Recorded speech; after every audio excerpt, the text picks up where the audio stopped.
kenaikan harga ayam boiler, cabai merah, dan rawit kembali dikeluhkan para pengusaha rumah makan di Kota Palembang. Sejumlah pengusaha di kawasan Sukarame menyebut pendapatan mereka turun signifikan akibat mahalnya harga cabai dan ayam boiler.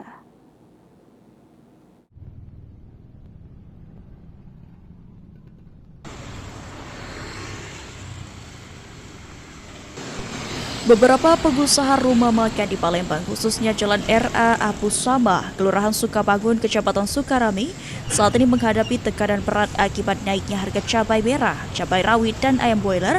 Kenaikan harga ini membuat perhitungan produksi semakin ketat. Sementara para pengusaha memilih untuk tidak menaikkan harga jual makanan demi menjaga pembeli tetap datang.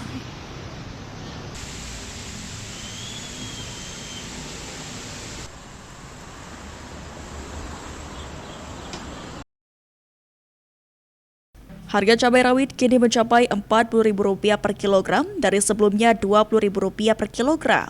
Cabai merah melonjak hingga Rp70.000 dari harga normal Rp40.000 per kilogram. Sementara ayam boiler naik menjadi Rp42.000 dari harga sebelumnya Rp30.000 per kilogram.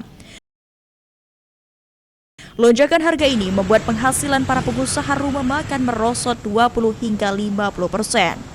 Pendapatan berkurang karena mereka mempertahankan harga jual dan mengurangi margin keuntungan hingga setengah dari biasanya.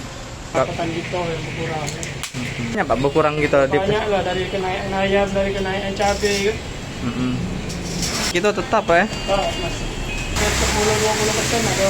Oh, 20% Pak, kurangnya dari biasanya. Sangat terbebani mengurangi belanja.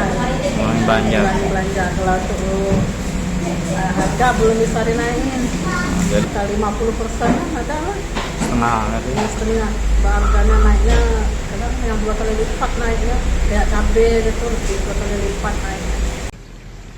Para pengusaha berharap pemerintah dapat segera menstabilkan kembali harga ayam boiler, cabai merah, dan rawit agar beban masyarakat dan pelaku usaha rumah makan tidak semakin berat. Muhammad Aidil, PAL TV.